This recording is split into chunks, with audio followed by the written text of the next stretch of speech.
We're ready to go for map number 2, and I think ENCE will find out if ViCi are up to the task. They certainly were not on Inferno. It was a tough start for them, and you pointed out that the result against Na'Vi doesn't bode well as encouragement against ENCE.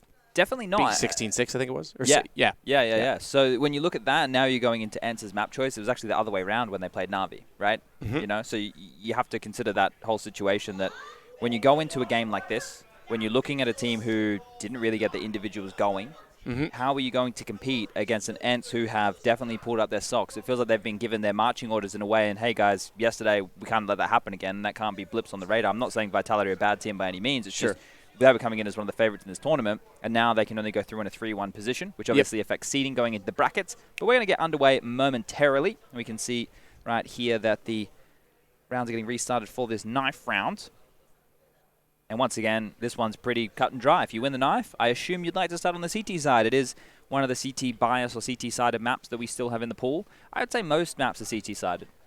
And I think I theorized the money system being the way that it is, and comebacks are harder to achieve without the reset potential of the enemy.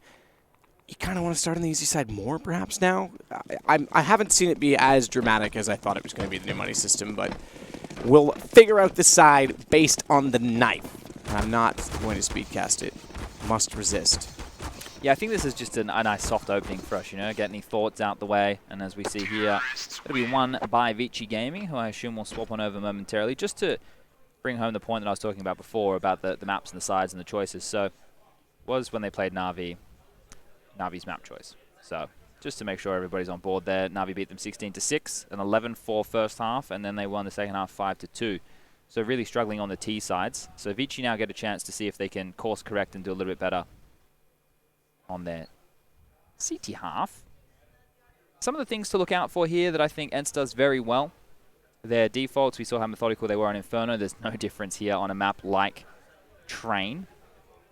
They also, though, have a bailout kind of maneuver where they get a Lexi B, or it depends on spawn. Sometimes it's aerial into the Olaf position. If you don't know what that is, as you come out team main, it is the cutout on the left side. Oh, okay. Advent has something on his head. I don't know what he's going. Maybe he's feeling sick. What do you think this is, Matt?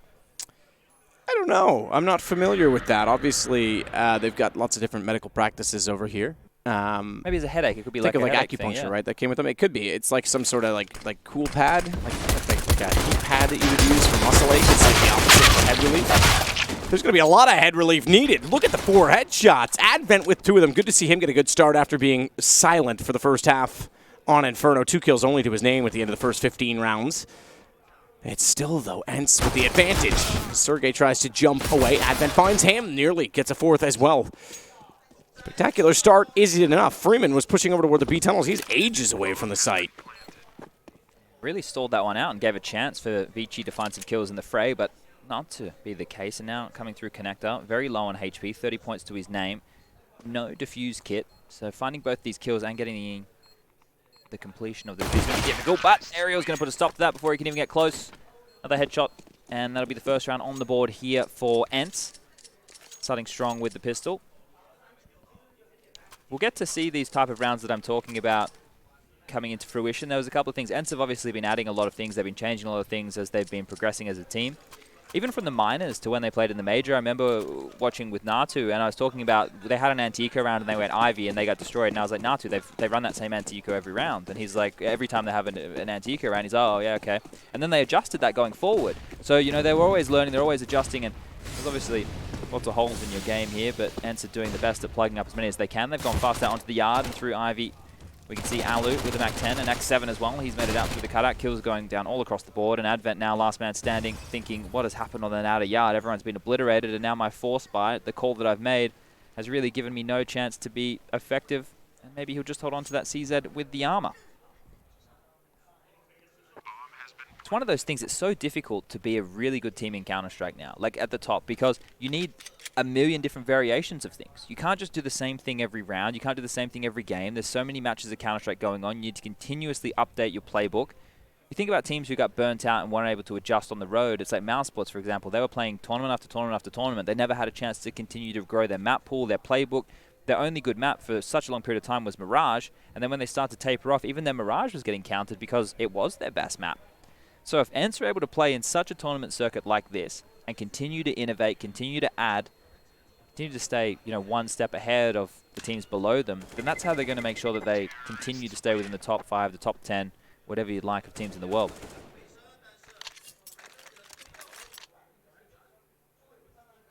With that said,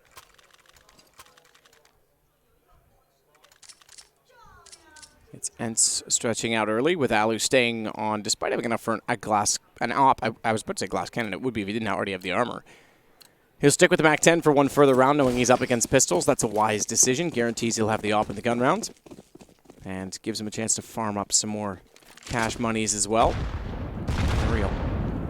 AK already out. Double nade thrown toward him is significant, and it might be even more so if Advent is able to get over top. But thankfully, for the sake of the low HP Aerial, he's got his teammate behind him watching, but he stepped wide. Gives himself up. Sergey can't trade it. Luckily, Ali will be working in from Ivy to do so. And again, that builds him the money on the SMG.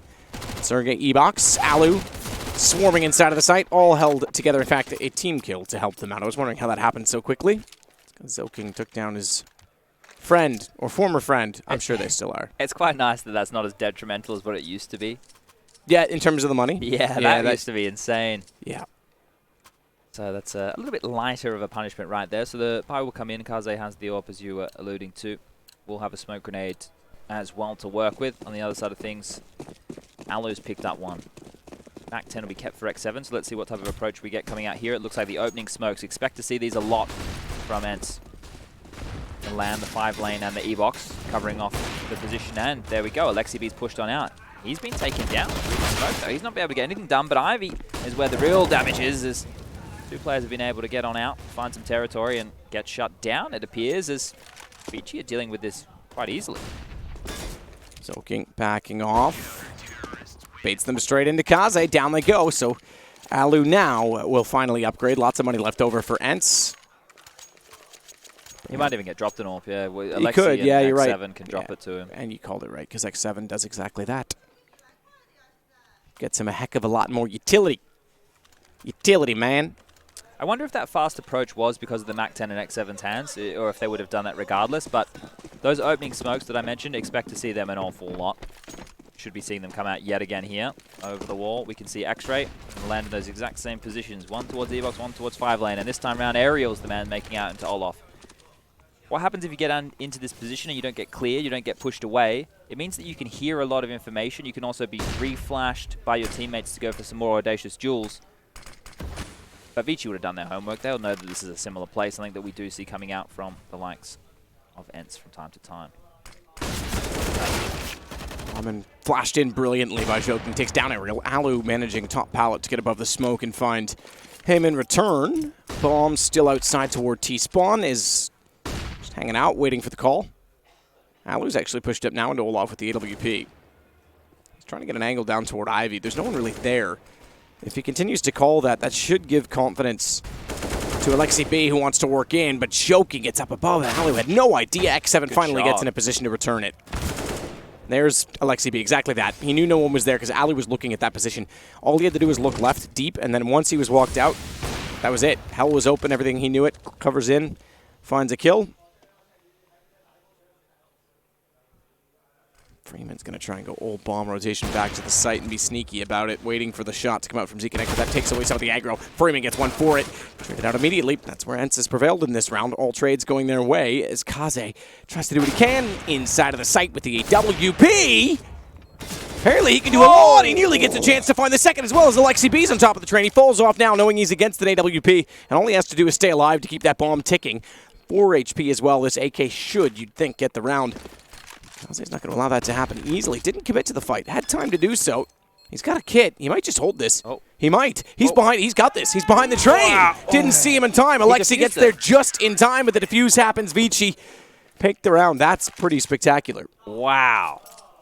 How many times did Alexi B dance with danger on top of that train when he could have dropped off, when he could have fallen away? And then the balls to sit the defuse, the only way that he could win the round, and it comes on through.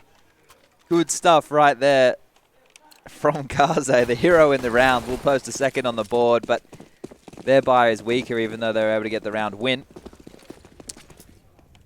Advent only has a FAMAS right now. Everybody else has rifles. AWP again. Same for Alu. So pretty even by here as the score is 3-2 in the favor of ENCE. Second map of the series. This will be the choice of the Finns. They've gone for a 3-man play over towards Ivy here. Potential run boost or jumping across to allow the shot to be taken. You can see Alexi be up close and personal. Shot fires out. And Advent has a better thought than going aggressive again in that position. He'll drop right back to a passive line. They've actually gone for 2 players towards that inner bomb site. And they're getting flashed on out here. Trades will start happening on the bomb side. Ariel's gotten 1 kill. Alexi with the other.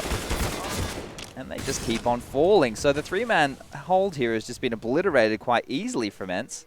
And now it's Freeman and Kaze, the hero of last round, with all the work to do. Sergey takes down Freeman, and once again, Kaze left in a pretty unlikely situation. Yeah, super unlikely with an op to go against 4 players. Smoked off already as well. Bomb's going to make its way to the train.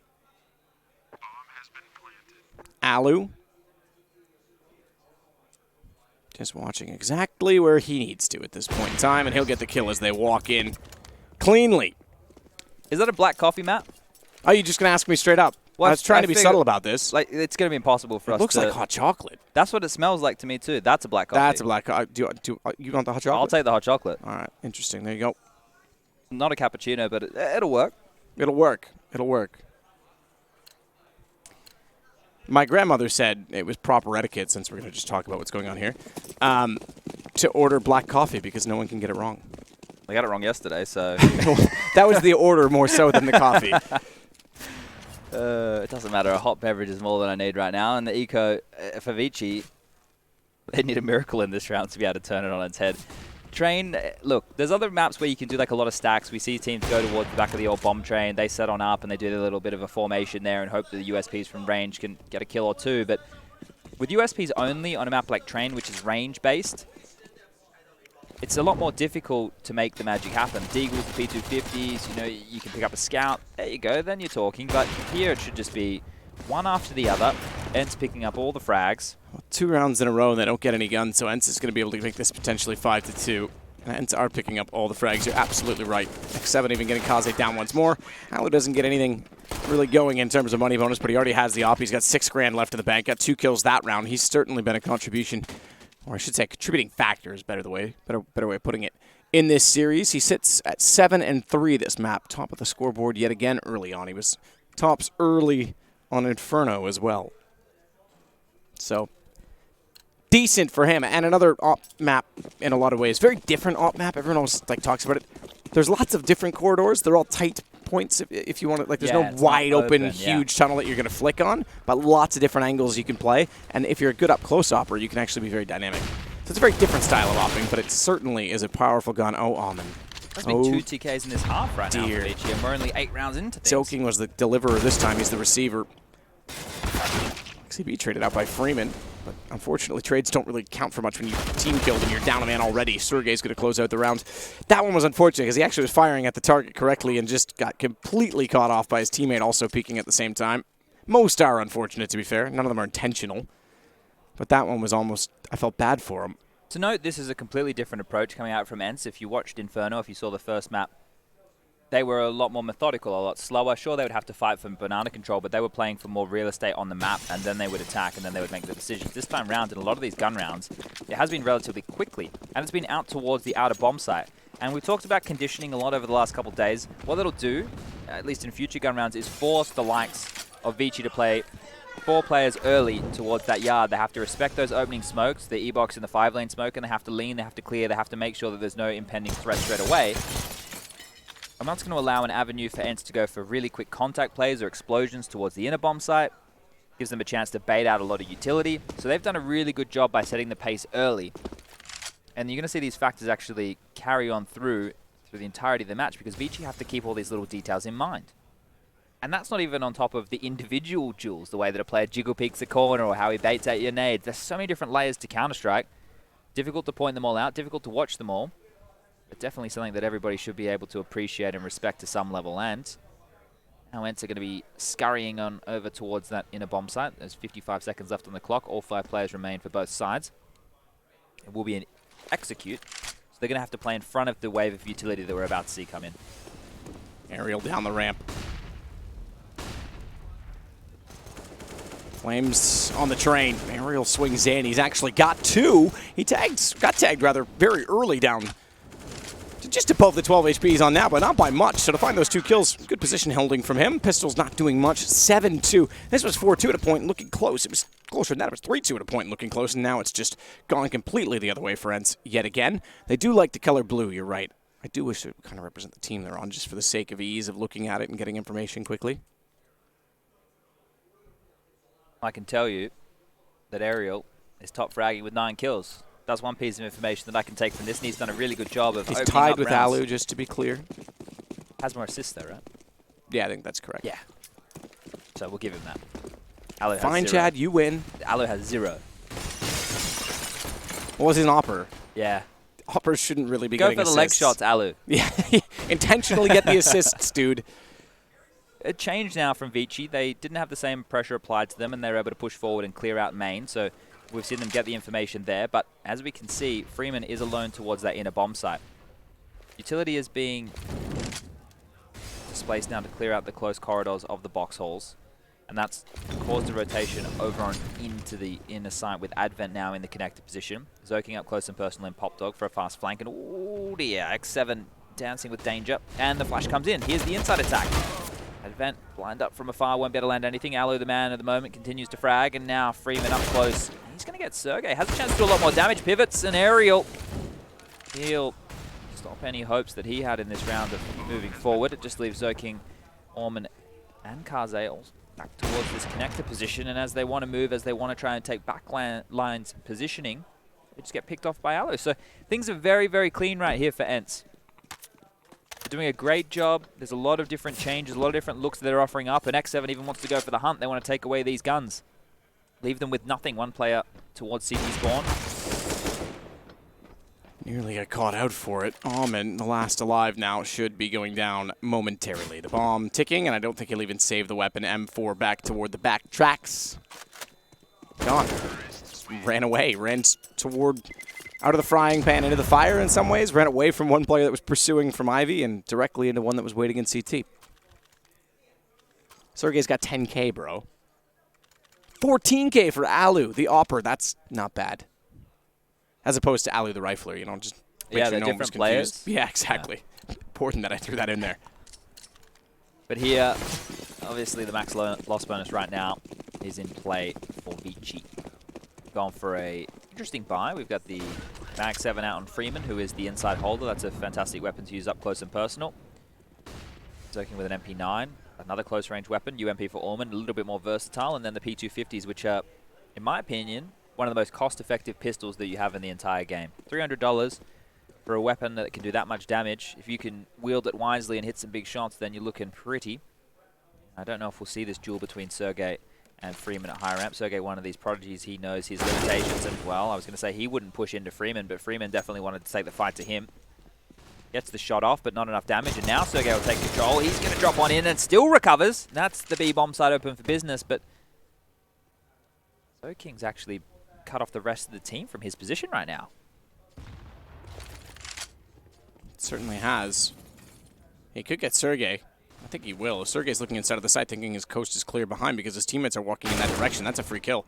Bomb down in between them. He knows that they're going to be rotating in that direction. Alman wanted to try and sneak up this ladder and be as fortunate as his friend, but wasn't quite. Awkward. Kaze basically touching Ali before getting taken down 9-2. That one could have been a lot more. Unfortunately, I think after getting that one kill, they kind of moved a little faster than they needed to. The problem was they didn't know how many players were actually in the inner bomb site. They definitely knew Sergey was there, and they knew it was low, but maybe they would have actually flanked on through Connector and CT Spawn to close down his position. Then they could have held on to the bomb, picked up another AK. We get the all-seeing vision.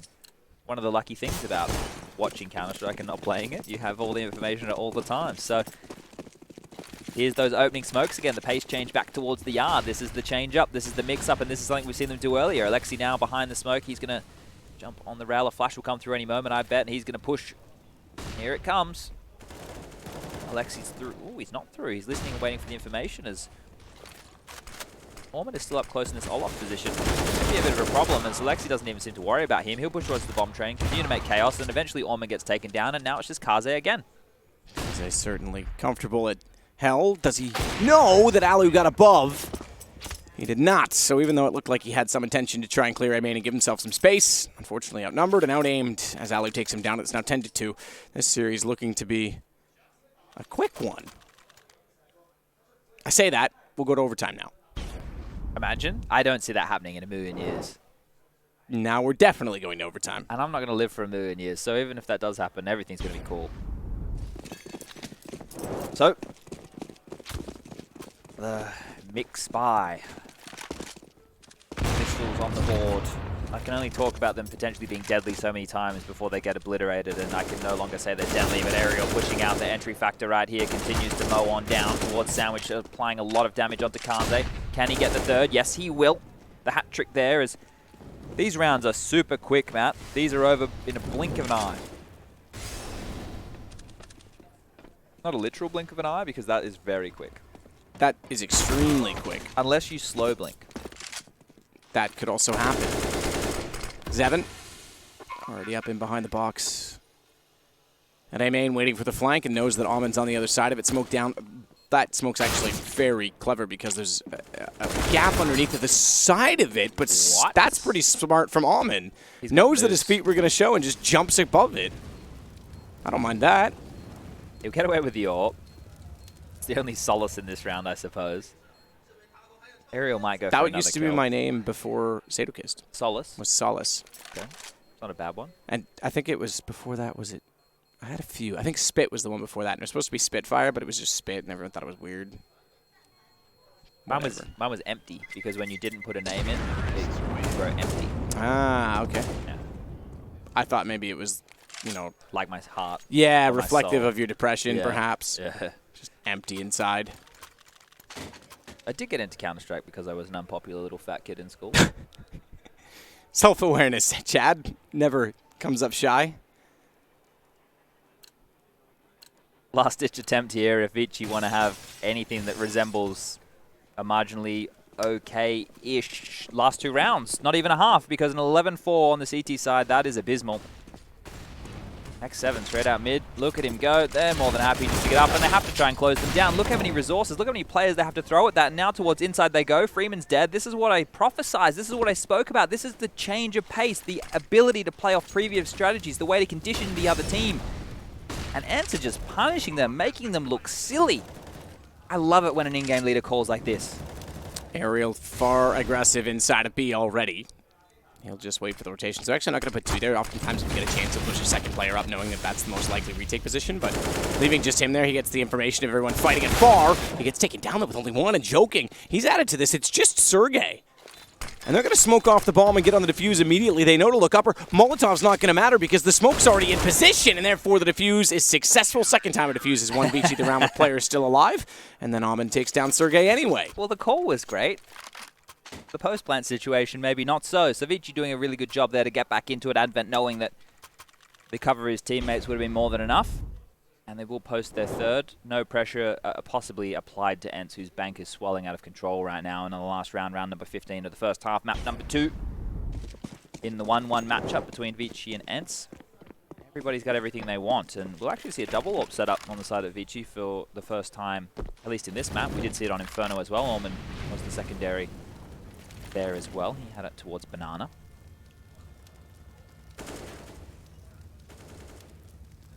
After you're winning by such a big margin, you know, sometimes you can get a little bit like lazy in your approach to things. I'm not saying that ENCE did in that round. I'm just saying once everything seems to work, if you go fast, if you go slow, no decision goes against you. Eventually, you're going to, I guess, take it for granted that you can get away with it every time. Now, X7 using his utility wisely will be able to jump across. The flash actually didn't blind up Orman, but the sliver of a gap was too difficult for him to do that shot. Nade's going to land and do a decent chunk of damage. That's 47 points of health they're taking away. Okay. Yeah, works. Almond's got aerial. Alu immediately has him back, however, so the op goes one. And then the other. A swing of the pendulum for each side. Advent waiting with the smoke down. Backs off the position. In fact, a lot of noise as they rotate a second player into that area as Kaze comes over with the AWP. That running may have been a signal for 7 to try and push through, but it's not. Instead, it's the bomb that goes down on the site. Traded back. Sergey lines them up. Advent falls behind him. Forget the bomb. This could come to kills, and probably should. Freeman, the only one left, heading toward Pop Dog. Spotted. Alu has the shot. 12-3 at half. That is the comeback score, Chad. This is so commanding right now from ENCE. Now, obviously, if you rank these teams next to each other, you can see that there's a reason that ENCE are considered one of the best teams in the world right now. One of the favorites at this tournament, I guess people would say, alongside Na'Vi, who have been faltering somewhat. But I'm glad they've gone back to just that classy style of fundamental Counter-Strike and ABCs, because it's the CS that I really like to watch. Sure, it's not as exciting as seeing simple winner 1v3 or getting a Deagle round done and really causing mess. Look at this graph we have up around the screen. You can see how many players were alive in the majority of the rounds that ENCE were winning, and this shows you that a lot of these situations, not close at all. Contrastingly, ENCE have rounds they're losing where they're having to save guns, they're having rounds that they've survived. On a few of the rounds that they won, they had hardly any players alive at all. So very dominating right here, and as we get underway with the second pistol round of this map, it's going to be 5 sets of Kevlar on the side of ViCi Gaming. And an Ivy push comes out right here. X7, he able to get any damage done. He gets taken down, and now Kaze continuing to push forward. Will dink on down Alexi B, who's left on 2 HP. The kid will drop as they've been pincered from the outside yard, and things are starting to look good for ViCi. He nearly catches one, rotating through Freeman, instead gets aerial. Sergey trying to follow up, does get Freeman down. Bomb is planted, however, and it's just he and Alu together that's trying to work back inside of the site. Sergey is the one that has probably the most potential at 74 HP. That's tagged down to 60. He's got to draw some attention, as well as teammate only just getting in position behind him. And that means both walking in from Z, and Alu low. There's no element for him to flank off the aggro that Sergey is creating, and I don't really think they're going anywhere in this round. I think ViCi's going to find their fourth. I think that's confirmed now. Kaze gets both. So in map number 1, after ENCE were unable to convert the pistol after having such a commanding lead, they opted to take a conservative save. Curious to see if they do the same again here, because that will really show you how much of a leash they've probably been put back on by the coach. It's like, come on guys, you know, let's really get stuck in here and go back to the basics and do Counter-Strike the way that at least the percentage players would say, and it does appear to be that way. Now, individually speaking, there's some very good players on ViCi, some very talented individuals, but across the board, pound for pound, experience-wise, ENCE would have them covered, right? So in a force buy situation, you can make an argument, you know, ENCE can take the fight, they can go and take the jewels, and that's what they're doing right here with only pistols. I'm obviously alluding to the fact of doing it on a force buy situation, as Kaze doing his best to mitigate a bit of aggression right there with the SG. That's going to be dropped. They're going to get a chance to pick that up. Sergey has 2 options: throw that away, or hold on to it and try and save it into the next round. Minute and 25, bomb already planted. That negates the minute and 25 down to 40. Whatever. Look, who's counting? And then that actually gives him a chance to do that. So I think you could be onto something with saving, and I probably would. It's similar to an AUG, very different, but at the same time, same concept. Firing rate, obviously, and recoil, different. Yeah, it's not that much more expensive than an AK, but it's more the damage that they can do with it. Yeah, well, the CTs certainly. I still think that the reason between like the AUG being popular and the Signot was strictly due to the AK's potential. This is a kill. Oh, he was just barely fast enough to check that. I don't think he'll expect to. Yeah, he's gone. That AK's gone. Oh, wants the AK over the SG. So that allude to exactly what you're saying. That's what I was exactly about to finish. The damage potential from the AK is still so much higher than that of the M4 versus the AUG that the AK was always going to be everyone's preference. Just the fact that the AK... I shouldn't say over. The potential's... It's the headshot potential. Otherwise, if you were spraying and body shots, the SIG's probably better. Carry on. Yeah, no, I was just going to say that I think the AK as an all-round weapon, it's the best. It's unarguably the best, right? Inarguably? Inarguably. So that's obviously why you see a lot of players leading to that over anything else, especially if you had a totem pole of guns. Obviously, the AWP being more of a specialist weapon would be towards the top, and then I think if you're just looking at rifles purely, be the AK, and then probably the AUG coming in next. Just drinking this coffee, I had to. I discovered that Tim Hortons, a Canadian company, is opening in China now. Oh, that's cool. There's a couple here in Shanghai. Irrelevant facts with Matt. It's because Burger King owns them now, so they're okay. You know. They're able to go a little bit more global. This is going to be an inside set piece right here, as we can see all the nades being thrown on through, and Sergey towards the low ramp. I was going to say had a chance. Good smoke as well, because Alu was about to take a stance toward the fact that his teammate had gone down. He still does find Freeman. That gives them a chance to push forward, and Ariel, the one that wants to do so, will back away from Zeke. Smoke on top of it, doesn't want to push through blindly. He'll fall off the ledge instead and wrap around the train. But Kaze's already got Alu, and that means Ariel has it all to do. Sprays into the smoke. Good post-plant utility, I have to say. By ViCi. Ariel does finally get one.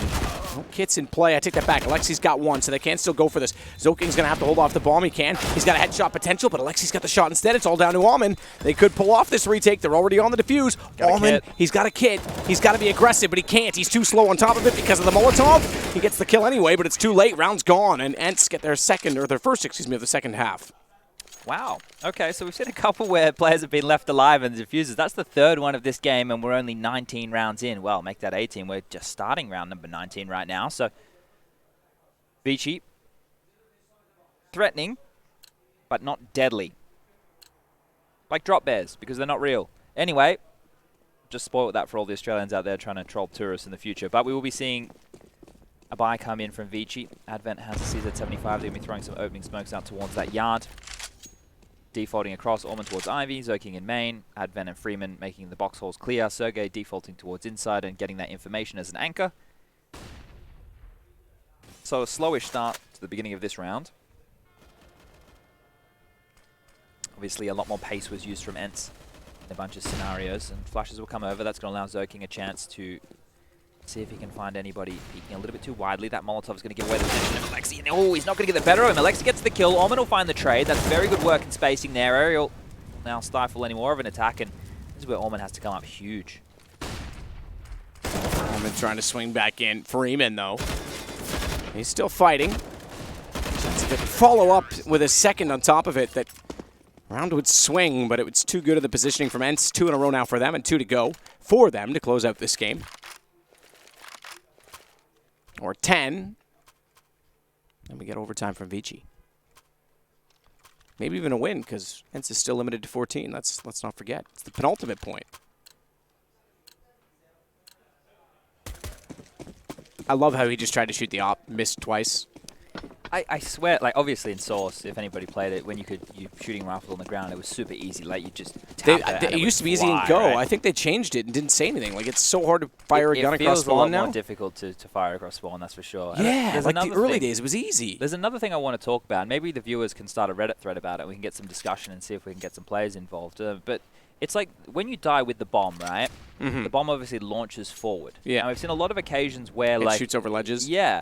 Now, that's a mechanic which obviously Valve can tweak however they see fit. I'm just curious as to why the mechanic is that way. Why does it go so far?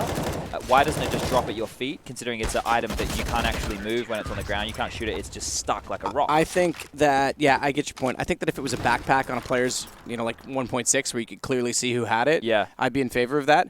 I find in CSGO, unless you see the blink, I don't often notice that it's on someone's hip. Sure. And if it didn't fling forward off their body, I probably wouldn't notice sometimes because it would just fall in the same texture and it would just fall on the ground. I wouldn't be able to see it without looking at radar. That's just me. What if it went backwards because it is on your back? You could do that, yeah. It should just go in the direction that the body goes. But that might be too hard to program. I don't know the physics, and I'm not a developer. Sure. I guess like in other words, if you get shot in the back and fall forward, it goes forward. If you get shot in the face and fall backwards, it goes backwards. There's just a lot of occasions where we've seen troublesome issues arise with that, but here nor there, as we are in the last round potentially of this game, things going to be opened up by Kaze. Zoking, good positional control of Pop Dog. That allows Freeman then to add 2 kills, not just 1, as they walked out from A main. And Alu, the last alive, has it all to do in the final round, but Zoking's already prepared for that. We found the 2 kills at E-Box. The bomb was down there. You never know what can happen, but it keeps this game alive for 1 round at least. This series alive for 1 further round at least. Yeah, so once again, nobody goes home. This is a 1-1 game. The winner will go on with a chance tomorrow to qualify to the bracket stage in a 3-1 position. The loser obviously goes down to a 1-2 scoreline where they will have to win 2 on the trot if they want any chance of making it to the top 8. This is a Swiss best of 3. There's lots of games of Counter-Strike. It's a fantastic way for us to take a look at who's legit, who has deep map pools, where are they at right now, the form of players. And it's kind of like a sift. You're out there gold mining, and because there's no seeding in the way that each of these rounds are done, it's just done randomly in the form where you can't play the same team twice. Eventually, you might have a couple of good teams playing against each other, but hopefully it works out in the way that the cream will rise to the top.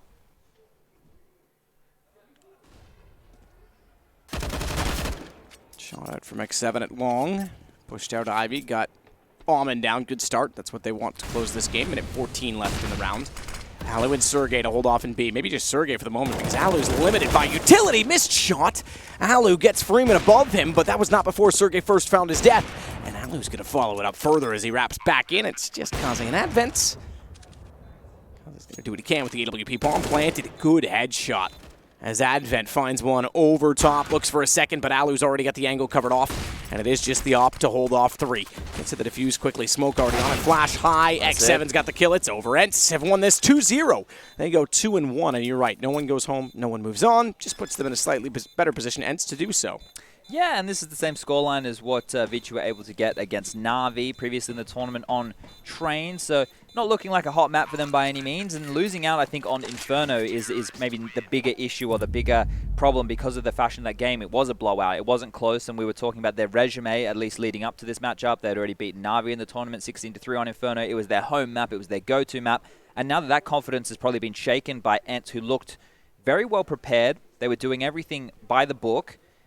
It's going to be interesting to see how ViCi go forward in this tournament because some of the factors they had that were going well for them, especially in the minor, obviously in the play-in, that they were an unknown element. They were able to throw certain things that teams weren't expecting of them. That has kind of gone out the window here. Yep. So for ViCi, this is obviously a much bigger problem, and ENCE are back to the form that we were expecting. Yeah, I think so, yeah. That's yesterday was not the greatest day for them, to be honest. I mean, still they were competitive in the series, and Vitality has Zaiwu, who's excellent, and they've got some major winners on that team, so they've got a wealth of experience, but they just didn't perform consistently throughout. I think Dust 2 was the better point. You brought that up earlier.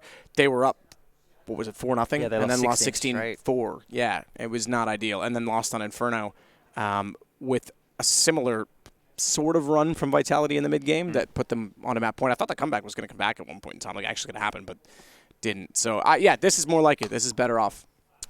I forget, are we going to a break or are we going to the desk? Go to the desk. I need to write this down. I write down all the stats. I need to write down that kind of stuff. So if the desk's ready, let's let them take it away.